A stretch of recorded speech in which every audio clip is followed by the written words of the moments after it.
Really nailed it. It was a big joke. The whole idea was that I failed at all these proposals because I was proposing in the way that I wanted versus... Good morning, everyone, and happy Thursday, April 30th, 2026. Here's a quick rundown for your commute. The legal battle between Blake Lively and Justin Baldoni is heating up as their trial approaches, and coverage plans are already taking shape.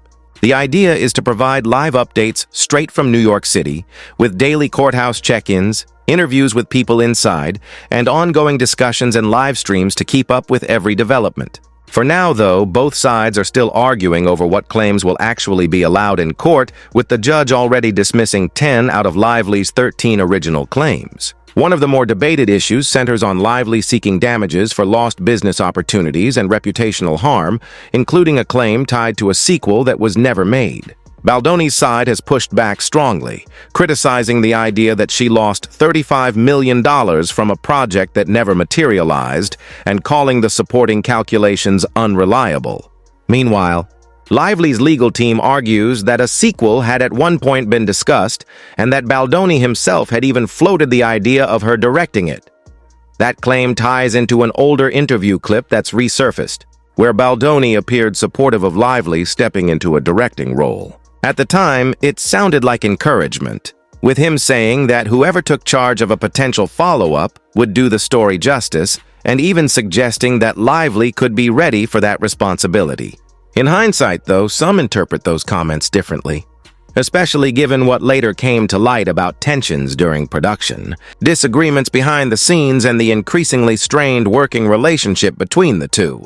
The broader argument now circles back to credibility. While Lively maintains that her professional opportunities were harmed, critics of her claims argue that the deeper people look into the case, the less convincing those claims appear. On the other hand, there's also the question of fairness. If her allegations were true, then the impact on her career would naturally be a serious concern. That tension between competing narratives is exactly what the trial is expected to address, as both sides bring forward their evidence and attempt to shape how the situation is ultimately understood. The conversation around Blake Lively being labeled a powerhouse continues to circulate, especially with voices like Isabel Farah emphasizing that she's capable of doing just about anything in the industry. That kind of reputation doesn't just come from nowhere. It's built over years of successful projects, public image, and influence. But now it's being put to a very real test. The real question isn't whether she's talented or driven, it's whether that perceived strength translates into winning a high-stakes legal battle against Justin Baldoni. This lawsuit is a completely different arena compared to acting or producing, where public opinion, evidence, and legal strategy matter far more than star power. As the trial approaches, it's becoming less about image and more about credibility, proof, and how convincing each side can be in front of a jury. At the same time, you have Colleen Hoover offering a more practical lens on the situation, talking about scheduling and the realities of getting projects off the ground. From the outside, though, it appears that Lively's schedule hasn't exactly been packed with active productions, with several announced projects sitting in pre-production for extended periods. That's not unusual in Hollywood. Films can stay in development limbo for years due to financing issues, creative changes, or shifting priorities. But in this context, it raises additional questions about momentum and demand. When a public controversy overlaps with a slowdown in visible work, people inevitably start speculating. Is it just normal industry delay, or is something else at play? This leads into a broader and more uncomfortable question that tends to surface in situations like this: how the industry perceives someone in the middle of a high-profile dispute. Fair or not, reputation plays a huge role in casting decisions, partnerships, and future opportunities. Studios and collaborators often prefer stability, and when a situation becomes as public and contentious as this one, it can create hesitation. That doesn't necessarily mean someone is radioactive, but it does mean there's more scrutiny, more risk assessment, and more caution involved in choosing to work with them. In that sense, the trial isn't just about resolving past claims. It could also influence future career trajectories depending on how everything unfolds publicly and legally. All of this adds another layer of stakes to the case.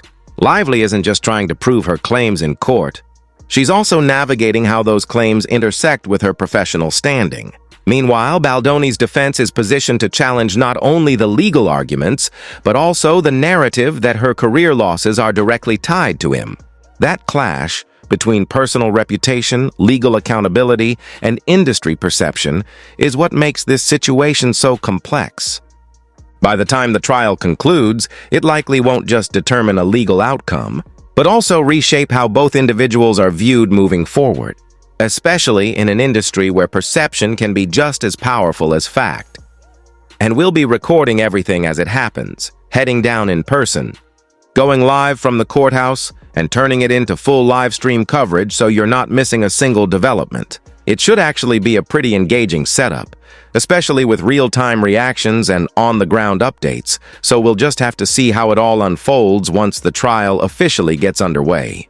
Speaking of legal drama, there's another case that's suddenly blowing up online involving a streamer known as Clavicular, real name Braden Peters, who's been trending despite not being widely known before.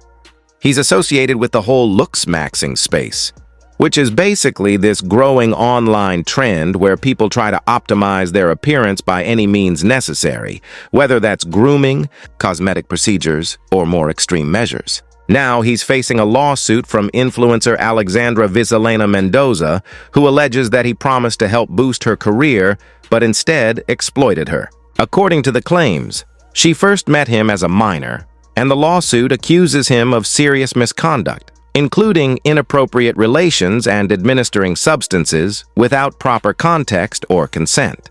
These are allegations at this stage, and they'll ultimately have to be proven in court. But the situation itself highlights how intense and sometimes risky these influencer-driven spaces can become, especially for younger people navigating them. It also reflects a broader shift in online culture. What used to be simple self-improvement advice has, in some corners of the internet, turned into something far more extreme and pressured. Instead of just trying to look presentable or confident, there's now this hyper-competitive environment where people feel pushed to constantly upgrade their appearance, sometimes in unhealthy ways. When you mix that with influencer dynamics, money, and power imbalances, situations like this can escalate quickly, which is part of why this lawsuit is getting so much attention. On a completely different note, there's also renewed buzz around Mike Vrabel and his past connection to sports reporter Diana Rossini. Old rumors have resurfaced, and now people are digging into details that are years old, including a playlist she reportedly shared with someone named Mike back in 2022, right around a rough stretch for the Tennessee Titans when Vrabel was head coach. That timing has fueled speculation online about how long their relationship may have extended, even though none of it has been definitively confirmed. At the same time, public reaction has been intense, with some fans even calling for consequences in his professional role. That raises a bigger question about where the line is between personal conduct and professional accountability. While allegations of an affair can definitely damage reputation, it's not always clear whether that alone crosses into something that should affect someone's career, especially in a role like coaching. Adding another layer to the story, Vrabel was recently spotted buying gifts for his wife shortly after photos of him and Rossini circulated, which only added fuel to the ongoing speculation and public scrutiny. All of this just shows how quickly narratives can spiral, whether it's a courtroom battle, an influencer controversy, or a resurfaced personal story. Each one takes on a life of its own once it hits the internet, with people piecing together timelines, drawing conclusions, and debating what's fair versus what's overreach. And with so many of these stories unfolding at once, there's definitely no shortage of drama to follow. Weight loss by hers is not available in all 50 states, and Wigoy is a registered trademark of Novo Nordisk AS.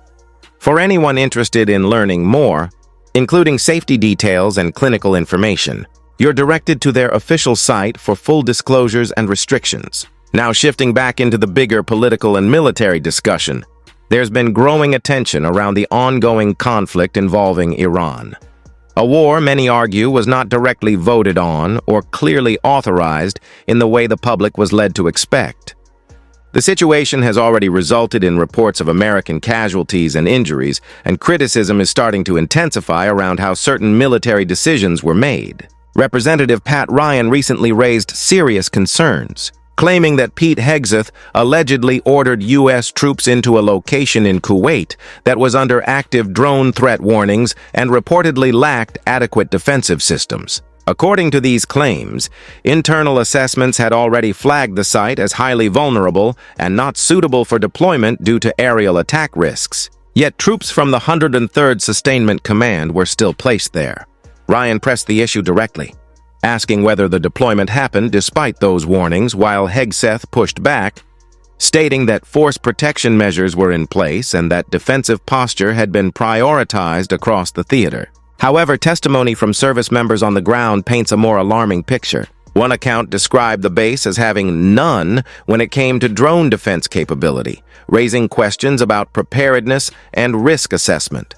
Critics of the situation argue that if troops were indeed exposed without sufficient protection, then accountability becomes a serious issue, especially when lives are potentially on the line.